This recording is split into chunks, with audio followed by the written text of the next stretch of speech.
అందుకే సీతమ్మ వారిని తీసుకుని వెళ్ళి రావణాసురుడు లంకలో పెట్టినప్పుడు శ్రీరామచంద్రమూర్తి ఆంజనేయ స్వామి వారిని పిలిచిన ఆయన లంకలో ఉన్న సీతను చూసి రమ్మంటే తోకం నుంచి లంకతో తగలబెట్టి వచ్చేశాడు. అందుకే పెద్దలంటారు సామెతగా చూసినారంటే కాల్చి వచ్చేసేవేమిట్రా నాయన అంటారు.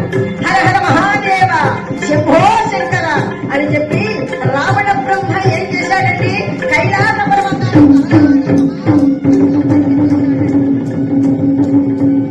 లోపల ఉన్నటువంటి ఆదిశక్తి అమ్మవారికి ఆందోళన కలిగింది, భయం వేసింది. స్వామి ఈ కైలాస పర్వతం ఇలా ఊసిపోతోంది ఏమిటి అన్నది పార్వతీదేవి. పరమేశ్వరుడు కళ్ళు మూసుకున్నాడు. ఓ రావణ, ఇది నీ పన్నాడు అన్నమాట. నీ శక్తి ఎలాంటిదో, నీ భక్తి ఎలాంటిదో నేను ఇప్పుడే పరీక్షిస్తాను కాచుకోమని చెప్పి ఆ పర్వతం కదలకుండా పరమేశ్వరుడు తన కాచుతో పెట్టించేశాడు.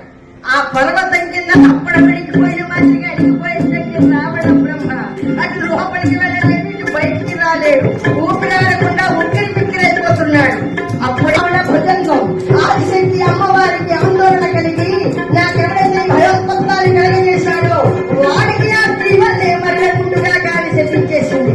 అందుకే శ్రీరామచంద్రుడి చేతిలో రావణాసుడికి చావు వస్తుంది.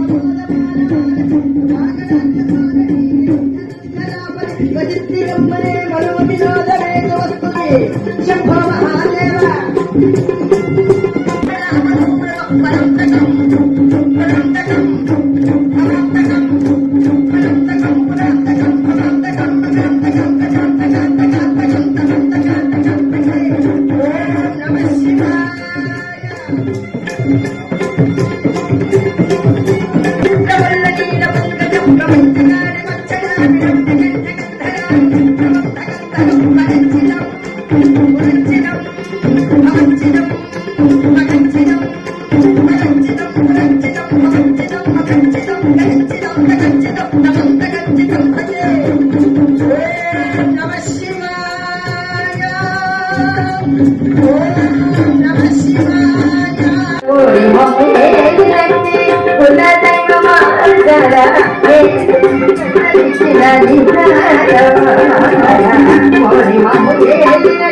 కుల